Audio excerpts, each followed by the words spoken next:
Yeah.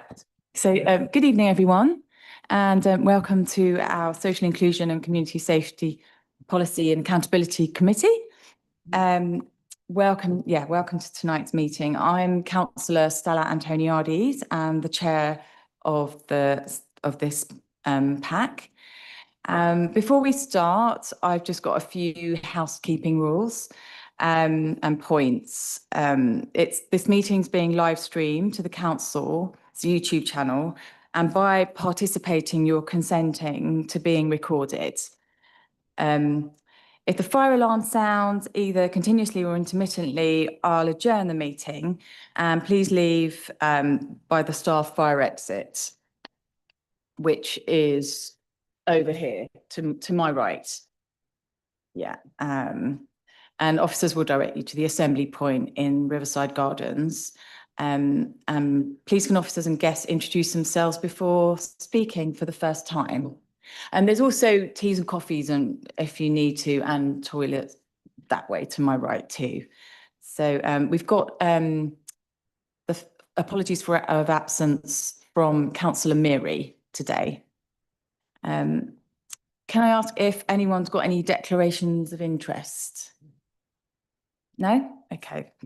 Any matters arising? Oh no, that's fine.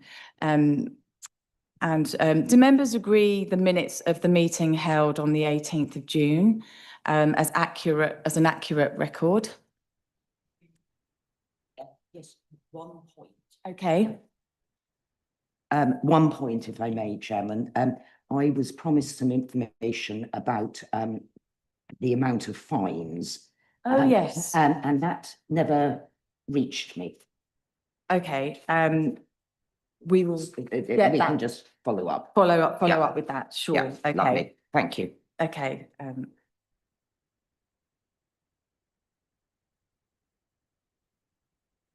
Okay.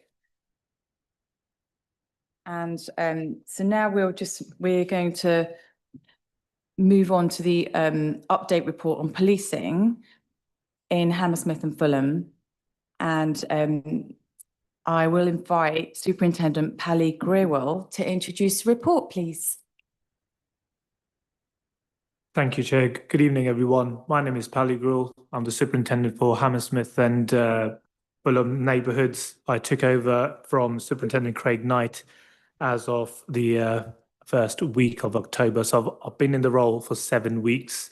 If I lack any in-depth answers, so please excuse me. However, I've got my colleague Inspector Clive Hayes with myself. So we will answer the questions and give you the in-depth updates in terms of any queries or concerns that you may have. And anything we will have to take back, then I will send it back to you in writing. So it's not a problem at all.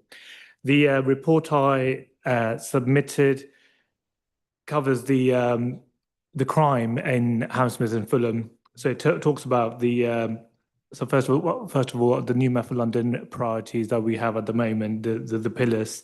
It's all based on our community crime fighting pillar. Culture change, fixing our foundations. So I will talk about the community crime fighting.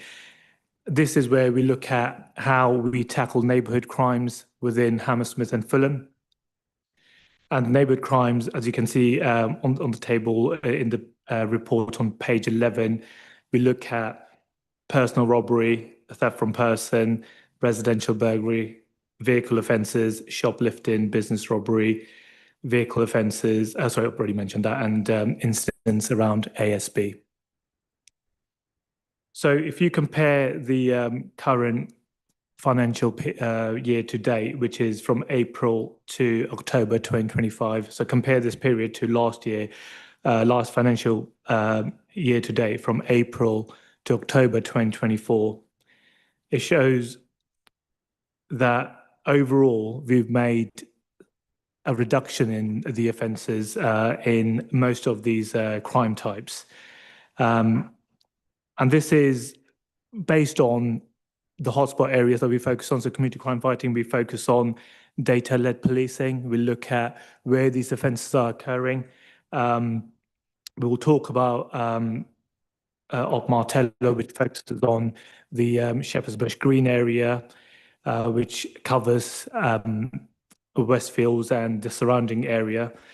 And we talk about Op Linatus, which is focusing on robbery in Hammersmith Broadway and violence as well, and Op Kinbury, which is focusing on violence within Fulham. So these operations take place on a monthly basis. So we make sure, led by our inspectors, so Clive Hayes and Ehab Al-Hashimi, the inspector for Northside, we look at where the offences are occurring, and we look at this on a weekly basis now, which a new initiative that we started, and it gives us a really good breakdown of which wards, which areas we need to focus on. And our deployments are based on those weekly updates.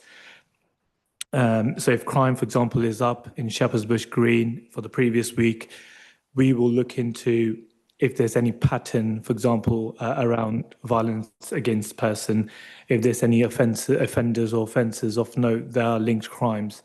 So this is what we have been doing in terms of that weekly breakdown and deploying officers accordingly.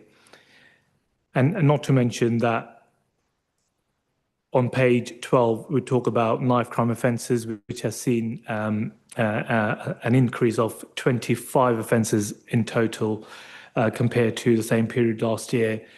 And this is when we compare, when we look at the breakdown of where knife crime offences are occurring, the map at the bottom will show you the hotspots. So your robbery hotspots, your theft from person, your knife crime offences and shoplifting, they're predominantly taking place within Shepherd's Bush Green area and Hammersmith Broadway.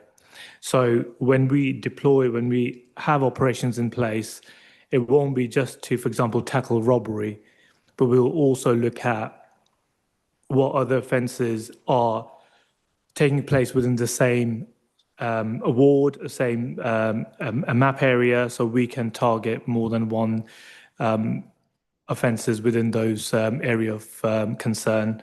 And this is through our operations. And of course, not to mention the joint working that we are doing with Neil and his team, the local enforcement team officers as well. So just to summarize what we're doing in terms of the joint working.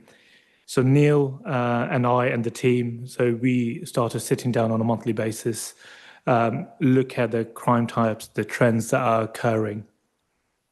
And this gives us a good indication of where we need to focus on and discuss if we, for some reason, due to abstractions or other areas of business, for example, if the ward officers are focusing on Shepherd's Bush Green and we don't have capacity for that particular week or a couple of days within that week to focus on another ward, this is when working with Neil and his team to ensure that local enforcement team officers are focusing within those wards. So this is a new initiative that we started, and our meeting on a monthly basis. The next one is planned on Monday, where we look at the hotspot areas and deploy our officers and the LET officers according to that to make the most impact.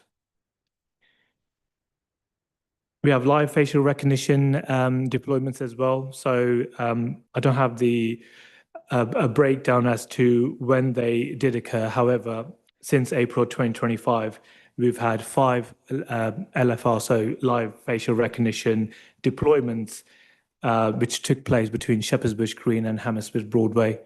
And this resulted in around 23 arrests. Future deployments are being planned. And further information will be shared with partners in terms of where those live recognition deployments will be. But this is something that we have planned moving forward. The report then goes on to talk about the stop and search figures. So it says between April and October 2025, the top 2 wards where we conducted most stop and searches are Shepherd's Bush Green with 20% of all stops, followed by Hammersmith Broadway with roughly 9% of all stops occurring within Hammersmith Broadway. And the third highest is Addison Ward, which is 8.5% of all stops, roughly. Stop and search numbers compared to the same period last year have increased by 5.1%. So we had 1,748 stop and searches within Hammersmith and Fulham from April to October 2024, compared to 1,837 to the same period this financial year, and with a 34.9% of positive outcome rate. So we are finding more, so the stops are more positive. We are finding something on the people that are being stopped. I've taken over the stop and search lead from Craig as well. So the work within that is ongoing. So I'll be working closely with our community monitoring groups. And there are some new initiatives that we are discussing with my teams, which I would like to introduce to community monitoring groups moving forward. But these initiatives are for the betterment of how we conduct stop and searches and how we explain to the community or subjects when they are stopped. It's our mannerism when we stop. Not saying there's anything wrong with how we stop them at the moment, but it's just to ensure that we are treating them with respect and ensuring that grounds are used appropriately. So some further work will be introduced in the next 4 to 5 months. There's some data around response times, which is emergency response policing teams. It's a separate strand, but it gives you a breakdown of how many calls we get on immediate calls, which is when officers go on blue lights, there's 999 calls, and which is, so it's a target that we have to reach that destination within 15 minutes. So from November 24 to October 2025, we received around 7,840 high priority calls, and 85.6% of those calls, or 999 blue light calls, were attended within the target of 15 minutes. And the MPS average for this period is 85.7%. Challenges, and I'm sure this has been shared previously as well, due to operational demand. There are ongoing protests, as we know, so we do get abstracted, but the focus still remains on providing that highest sort of service to our communities, despite the abstractions that we have. And this is when neighbourhood policing teams will work closely with emergency response teams and share that work in terms of either answering calls or looking at backfilling those obstructions.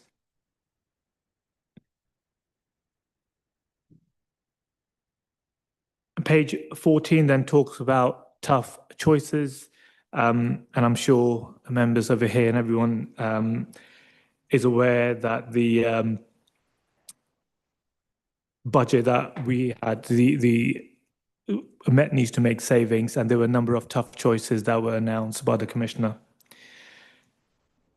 And one of those areas were to look at the front counters. And as you will be aware, that Hammersmith front counter was initially being closed, but this was reviewed and it will remain open, but on reduced hours. So the timings are on here. So rather than 24 hours, Hammersmith Police Station front office will be open from Monday to Friday, 10 in the morning till 10 p.m. So 12 hours. And Saturday and Sunday on the weekends, it will remain open from 9 in the morning till 7 p.m. And Charing Cross Police Station, as you know, will remain open 24 hours as per now. There were some changes made to Safer Schools officers as well. And I know previously there were discussions around Safer Schools officers, and they were transitioned into being DWOs and children, and so they were given the role of children and young people officer. So what that means is that they will be part of the ward, being the ward officers, but having their specialist skills in dealing with school incidents, but not dedicated to the school 24/7. So they will still be working within wards, just like a normal DWOs do. So looking at crimes in other hotspot areas. But they are there to provide that expertise, their expertise, share it with other DW officers to make sure that when another colleague is dealing with a matter involving young people, then we have our specialist colleagues giving that advice and support. So these changes came in May 2025. So this is not recent. It's been 6 months now, and I'm fully aware that this was shared with partners at the time. So I'm not sure if any concerns were raised, but we are keeping the skill set of those officers within wards by them being the DWOs, but obviously with the additional skill set of working with young people and sharing the expertise with other DWOs. Ward priorities are all online in terms of what are we focusing on within each ward. I'm not sure if this changed, but these are based on what is impacting a specific ward, and are they chosen by us? And I'll bring my colleague here, Clive Hayes, but previously it was based on what the ward members thought the priority was, but I'm not sure if it's changed since. Clive, do you want to? Yeah, good evening, everyone. My name is Inspector Clive Hayes. I cover Hammersmith and Fulham neighbourhoods. I'm one of the 2 inspectors. I predominantly cover the Hammersmith Broadway ward and all the way down and all the wards in Fulham.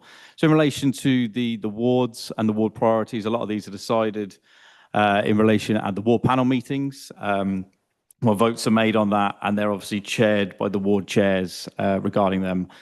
Mostly, these will cover most of our priority crimes. So then we will analyse the 3 ward priorities, which is set by the ward, and then we will focus in those key areas. But we'll also look at the evidence-based data around that as well. So to make sure we're still analysing firstly correctly, and then secondly, that we're focusing our resources in the right places. Thank you, Clive. And then the next part of the report talks about the joint patrols and operational deployments. So as mentioned, working together with the council and Neil's team, there have been some really good examples before my time as well, and I hope to keep that up in terms of what we've done previously. So a couple of mentions over there, closure of premises that were involved in drugs, and that generated ASB within the area of West Kensington.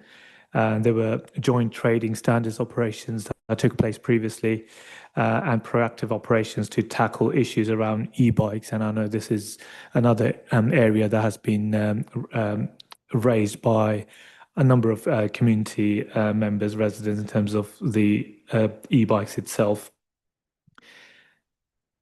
And looking at the work that has been done last 6 months since the start of this financial year to date, the aim is to keep that obviously going and make improvements by working with our partners.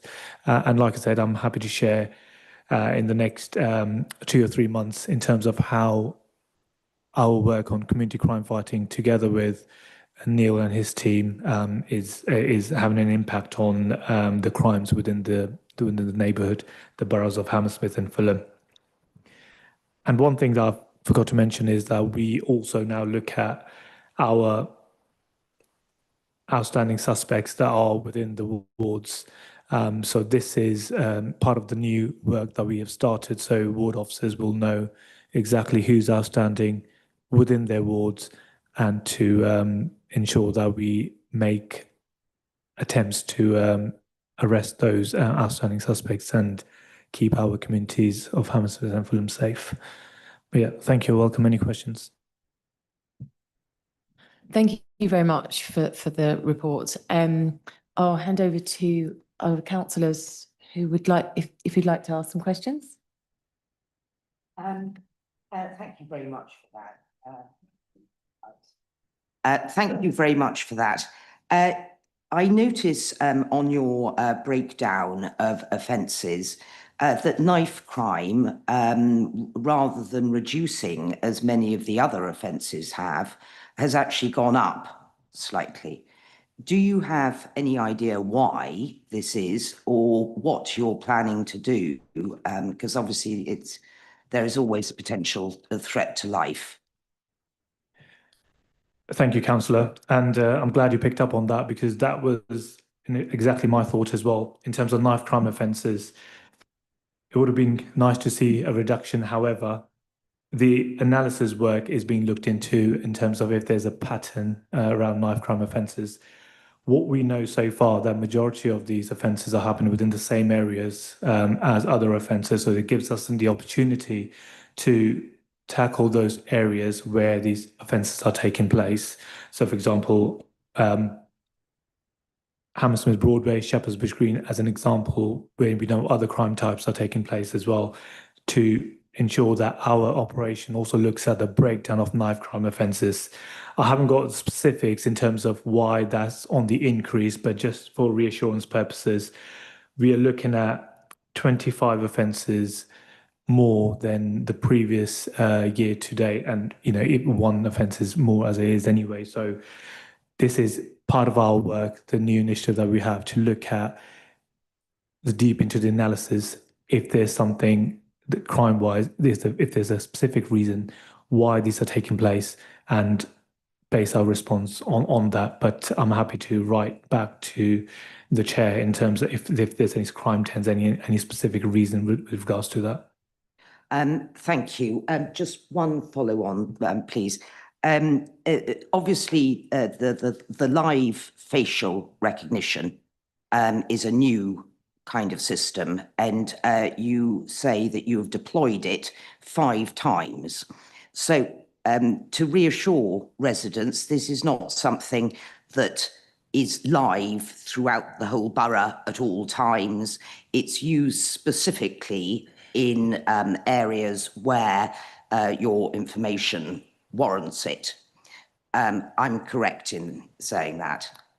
You are correct. No, definitely. So it's not 24/7. It's when we use live facial recognition, it's a certain time period on a certain particular day, but it will be within the area that we see the most crimes in. So yeah, it's not 24 hours, just for reassurance purposes. And at that point, once you have done your filming for 5 hours or whatever, you then get rid of data that's not necessary. You don't keep people's pictures, do you, unless you need them for a criminal offence? Councillor, yes. So Christina Jesser, BC Commander for Central West. The images that are captured stay on for literally a matter of seconds before they are overwritten. The only images that we store on our side are of wanted people. So it will search for a match, and as soon as we realise there isn't a match, it deletes it straight away.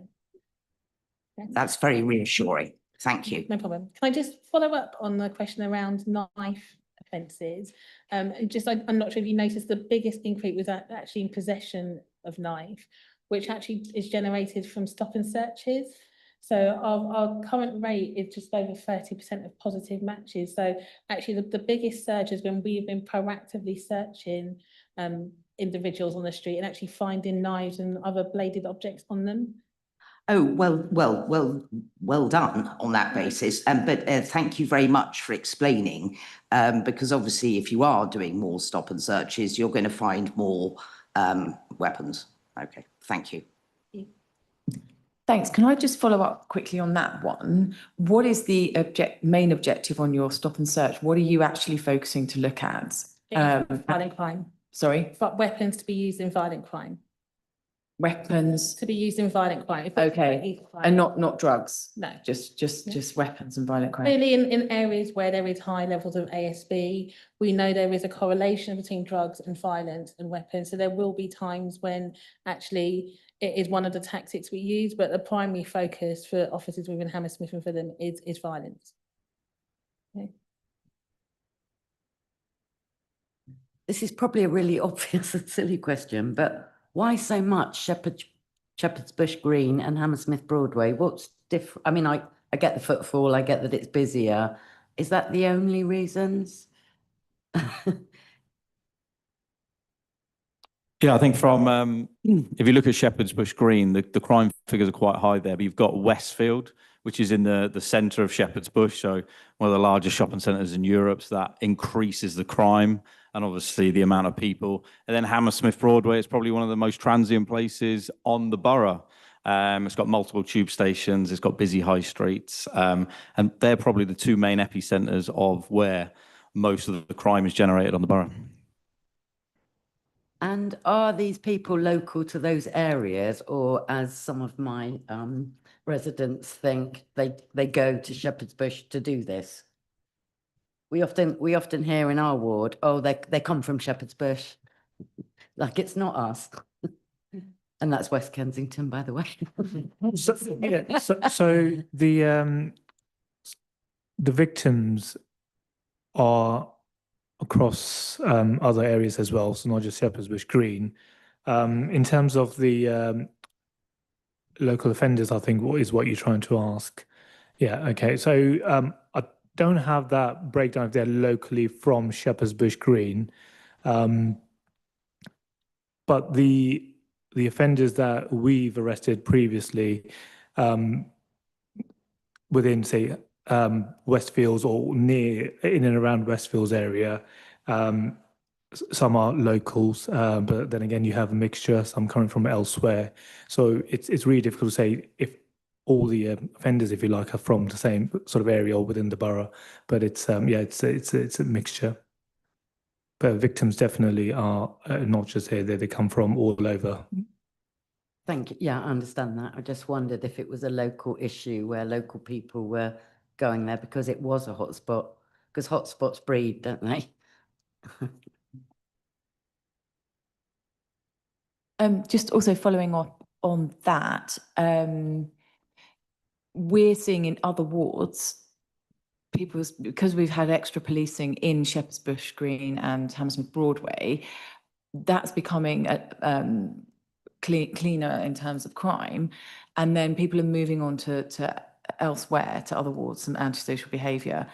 And I know that you're resourcing to areas that are hotspots, but is there any thing you can throw light on any of that? How you may be able to tackle thank you. Consequence? Thank you for that. And again, reassurance purposes, we will not just look at one or two areas, clear that out, and not see the impact on the rest of the borough. So it's really important, if we are clearing out crime from one ward where we're seeing the increase as potentially is linked, most likely to link. So this is exactly what we're looking at on a weekly basis, that data-led policing to ensure, right, okay, this week, Shepherd's Bush Green, for example, I keep saying Shepherd's Bush Green, but yeah, Shepherd's Bush Green, we've got enough resources. However, is the data telling us something else now? Does the focus go on somewhere else? And then we will deploy accordingly.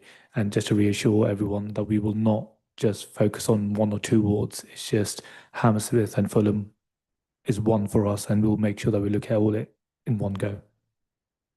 Okay, thank you. I'll keep it quick because I know you like to say, but just on the data, we are always told we need to increase the demand for more police is reliant on people reporting. And people are, I know you've given us some response times here, and it doesn't look bad, like 85% within 15 minutes.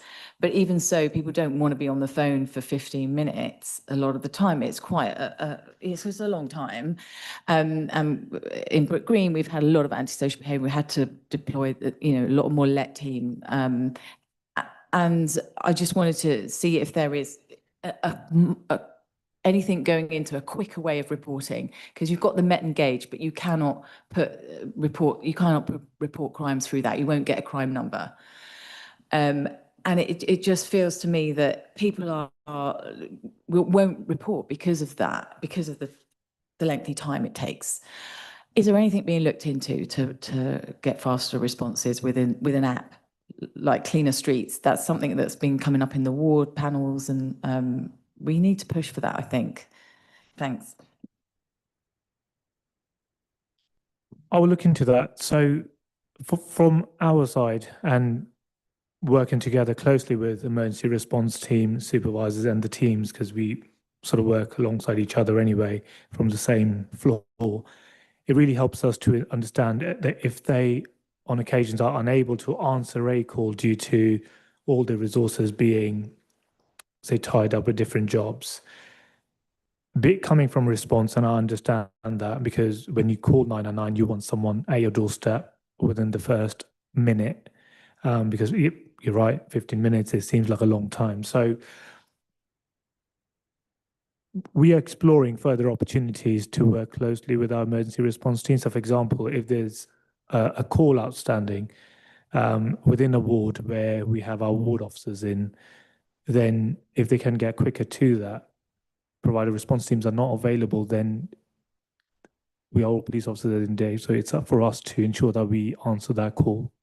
Now, does that happen? Does it not? It's something that we need to look into, but I'm reassured that when, and this is a prime example, 2 weeks ago when response teams ran out everyone, neighbourhood teams came in and took over some of the crime scenes, freeing those officers.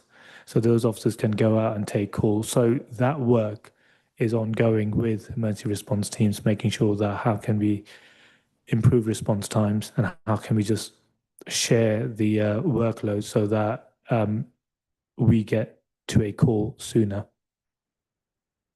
Okay, thank you. And I'm sort of referring also to sort of lewd acts as well, where people think, oh, what's the point of ringing 999 for something like that? But we're trying to stress that it's important, but they won't, because it's less of an act, a criminal act. But it's Yeah, so if communities, I mean, there will be certain members that think that. So if they are watching this, I just want to say to everyone, you're in danger, you're in need, you call 999.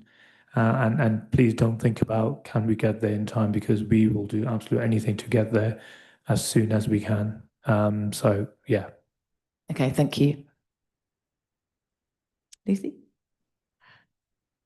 Yeah. I've got some questions about the live facial recognition, as we're a pretty early adopter of this technology. So I just want a bit more information. So we've got since 2020 April, there've been 5 deployments leading to 22 arrests. We haven't actually got the number of the amount of people who were scanned to get those results, which I think would be key to assessing how successful it's been and how successful it's been as a use of police time. I'm happy to take that question away, councillor, and find out for you. I don't have that information to hand at the moment. But the hit rate will obviously depend on footfall in the general population at that location at the time, but also the number of wanted people that come across. So it will vary on time of day and location, obviously. And I know you appreciate that. Yeah, no, I think my concern is, for instance, looking at the figures from Croydon, for instance, they had 128,000 faces scanned for 133 arrests. So it's more a question of the balance there. How many people are you scanning to get how many arrests, if you thought of me?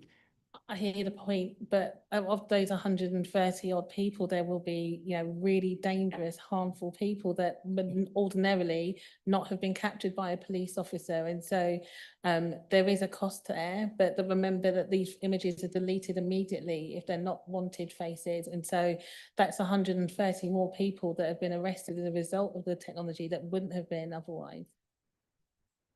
Yeah. I was just going to offer a comment on that point. Mark Rosebeck, Director of Public Realm. I think it's important to understand that the police have a database of people of interest.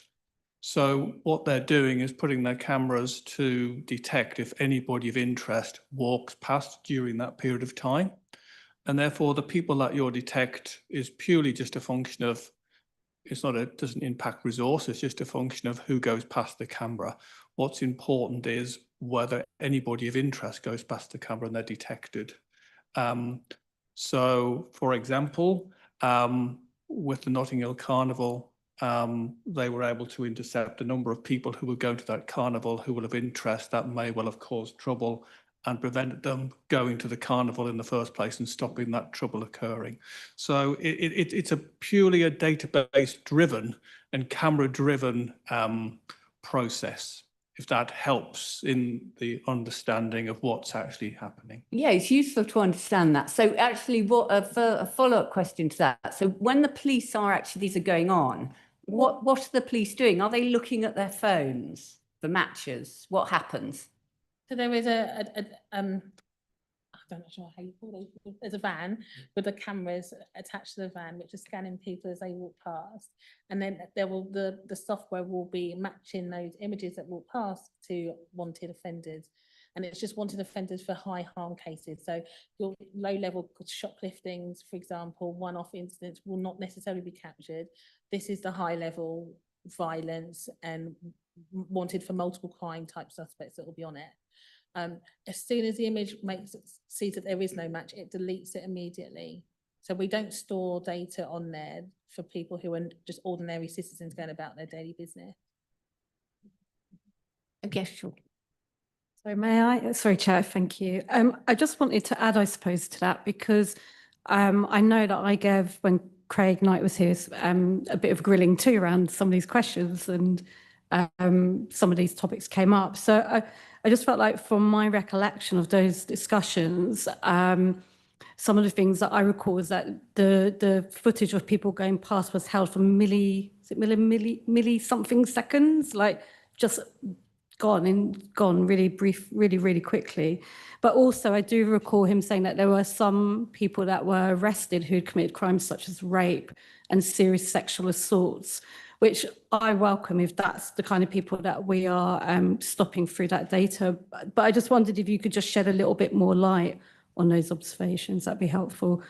And just one other thing, in terms of Notting Hill Carnival, I also recall, because I was on some of the planning meetings that took place to update members, but there was discussion about the footage wasn't actually in the zone, but circular to the zone. So it caught people before they went into it, therefore reducing the number of sexual assaults that took place, the number of knife crime and attacks. So it'd be really helpful if you could just cover those 2 points, please.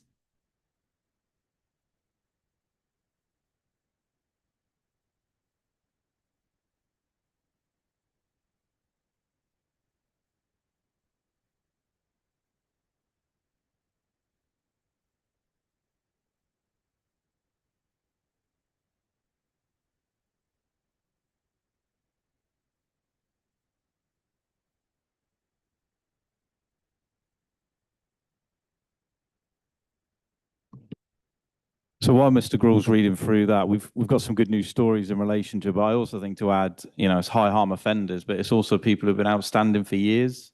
So we've arrested people who've been outstanding for over 5 to 7 years who've not been traced. So this equipment is fantastic, I think. It's also, I believe it's a little less intrusive. So obviously the police officer stood on the side and then they're indicated when to stop the individual. So one that we did in Hammersmith, this generated making 6 arrests, as well as speaking to 3 registered sex offenders. So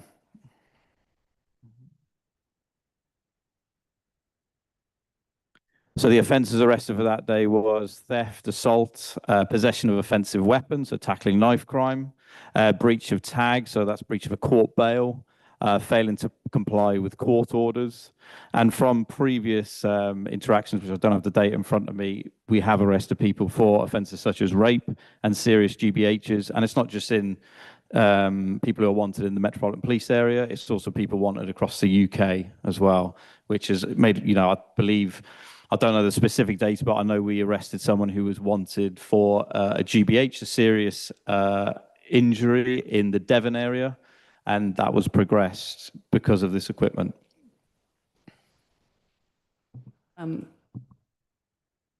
Could I just ask a follow-up from my question?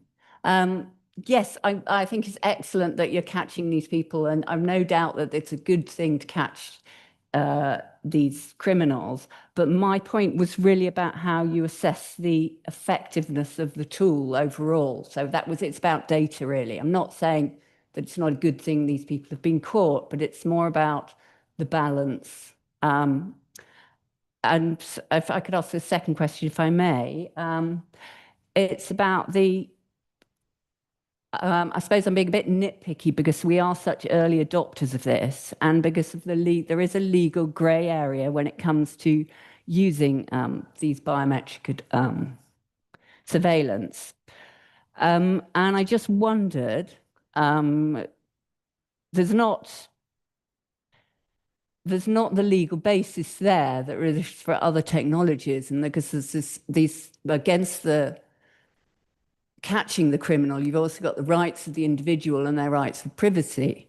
So there's no real specific legal basis for the use of these techniques. And I just want to make sure we covered all our bases. So in the 2020 Court of Appeal against South Wales,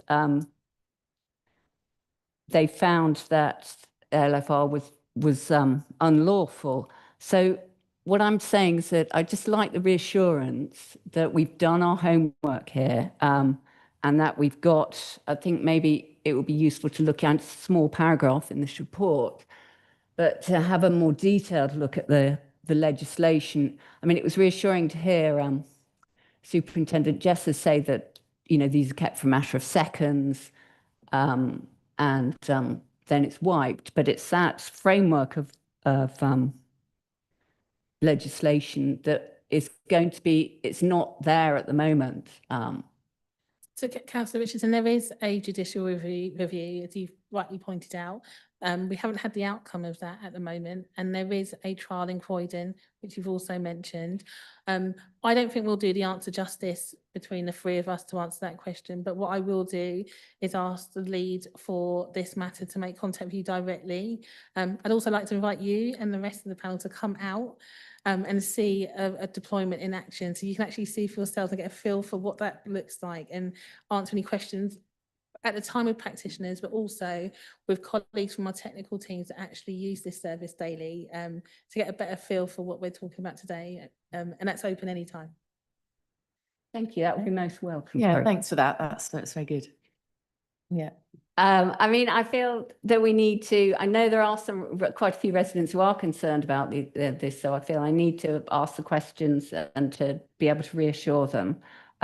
I've got one final question, but from what you said, I mean, I don't know if this is something we could bring back to another meeting or. I think that's that I think we should, once we get some more information. When the information's coming. Yeah. Because it ties in slightly with the choosing the areas for the stop and searches as well. Last year, over half of all the facial recognition deployments took place in areas with higher proportion of Black residents. And how are we going to monitor that? So the locations are based on the intelligence. They're intelligence-driven locations, and that tends to be areas of highest footfall. I don't recognise that being in areas where there is a higher population of Black residents, particularly in the areas around Westfield. I thought that was quite a mixed area, but I'm welcome to be challenged on that. We'll go where the crime is. It would be interesting to have for that when we have the stats to also have the demographic as well there, just for our information. But we want to go into the locations where we're going to get the most bang for our buck, really, in terms of hits, and that will be wherever it needs to be. Okay, thank you. Thank you. Can I just ask a follow-up on that? So with the matches that you make, is it 100% correct between what you see on the screen and the match going past and then you arresting them? It's like, is that 100% accurate? Or is there?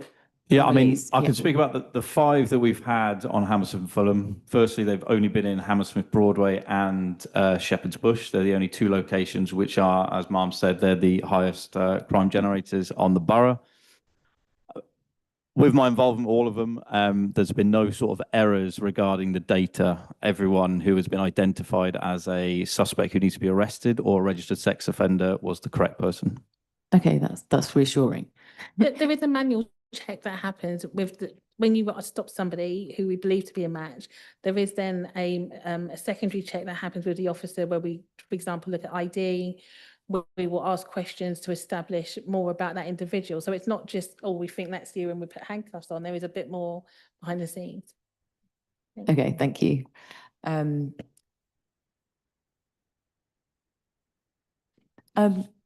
I've got one more.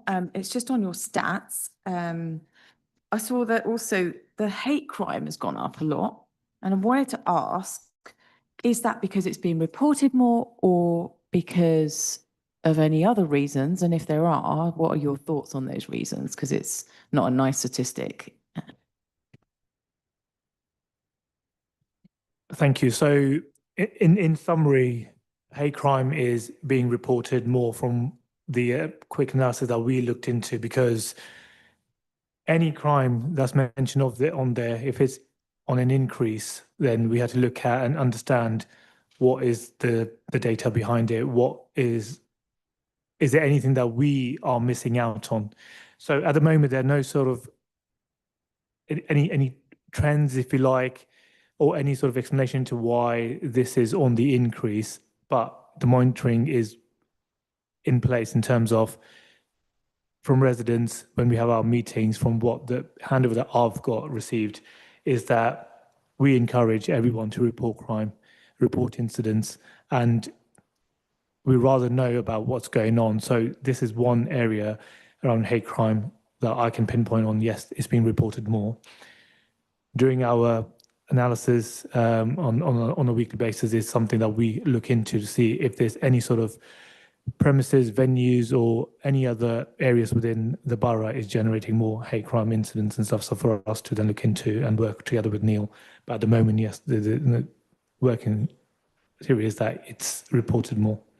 Do you have, I know it's maybe a bit detailed, but do you have a sort of trend of what the specifics of the hate crime are? Like, and then you could, I don't know, tackle that. So yeah, I mean, I haven't got it here, but obviously we can share that in terms of what that looks like in terms of the borough. So yeah, something I'm happy to share with yourselves, but I don't have that data unless Clive, do you know? In terms of specific numbers, no, but post October the 7th, there had been an increase both in anti-Semitism and Islamophobia mainly. They're the two key areas. There has been a slight increase in disability hate crime, but the most significant have been faith-based. Okay, thank you. Okay. So any more questions? Any more contributions? Well, thank you all very much for coming. I think, you know, that was interesting, and there's some more information I think that we'd be very much welcome from you, and regarding the details of how you use the LFR, which you will come back with, and some data on the hate crime. Well, you've sort of mentioned where that's coming from now. Oh, sorry, I did have one more question. I know I'm summing up a little bit here, but we obviously welcome the counters at Hammersmith being open again. That's great. It's a sort of safe place for you know, violent crime for women and girls as well. And are you finding that, I'm slightly apprehensive that or worried that because of the reduced hours, even though it's reopened, that this is you know, creating a higher crime rate for, or not a safe place for these victims to go to? And is there anything in place to counteract that? Because you know, a face-to-face safe place is really important, I think. So part of the reason for the reduced hours at Hammersmith and Fulham is based on demand. So we weren't actually seeing young women or children coming into the counters in, 3 o'clock in the morning, for example, to ask for a place of safety or to report crime. So we've based our opening hours on our demand at the moment. We do have 2 stations that will stay 24 hours, 24/7 opening, Charing Cross, which is a short bus ride from Hammersmith, and Lewisham, which is slightly further. But there are other means to report crime as well. So we know that particularly with young people, they like to report crime online. And it's obviously access to their dedicated ward officers, their faith ward officers as well, in addition to our young people and children's officers, which have taken over from what it was the Safer Schools teams. Okay, thank you. Can I just add one thing? You mentioned violence against women and girls and safer spaces. So there is some work that we are doing within the borough in terms of understanding where those safer spaces are, because came from a different area, but we had safer spaces in the area that we weren't aware of, and the same online platform works now on a national basis. So they've got safer spaces within every borough. So that's the work that we are looking into now, because there will be safer spaces within Hammersmith, Fulham that we are not utilising or we haven't shared enough. So I will share those details. But it's a work that we are doing in the VOR capacity in the borough together with my teams to ensure going to these venues, ensure that they are still operating as a safer space. Staff know what their responsibilities are. And then once we are happy that it's still operating, we can share that further. Okay, thanks. How will you share that? That's just one. I mean, I need. So previously I shared it with council partners. It was on their website, so we can explore that. We can put it on Engage. So there are a number of ways that we can share this online during our conversations and stuff. So a number of different platforms, but I haven't thought about that yet, because the main thing is to ensure that they are still operating in a safer space capacity before we start advertising them out. Okay, thank you very much. Well, Councillor Harvey, yeah. No, it's fine. Go ahead. Yeah, so I just wanted to, just as a final note, was just to say, I know that previous Superintendent Craig Knight's not here now, and he's left, and he left quite quickly, so we didn't really get to pass on our thanks to him for his work supporting our borough, which I felt like we should just mention that now to thank him formally, and also for contributing to the records that we have tonight as well. So thank you. Yeah, thanks, Councillor Harvey, because yeah, you've had lots of interactions, haven't you, over time? So yeah, thanks for that contribution.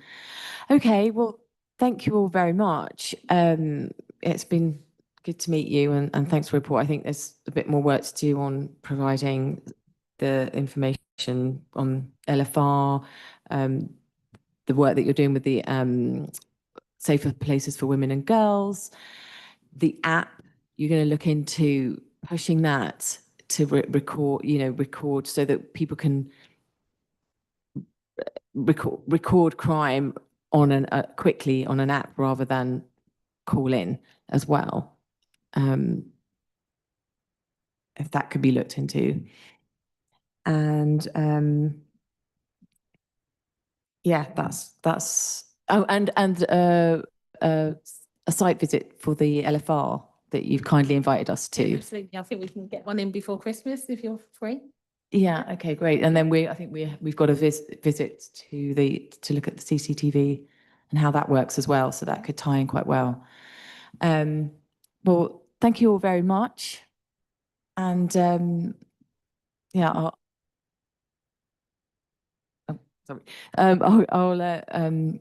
finish the meeting now. Okay.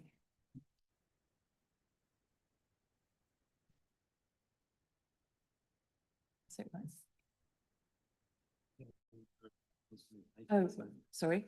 Well, the only other items for information. There weren't. Oh, there was the oh, the sorry, but I've forgotten that. The co-production. Yeah, maybe just say if there are any questions. Yeah.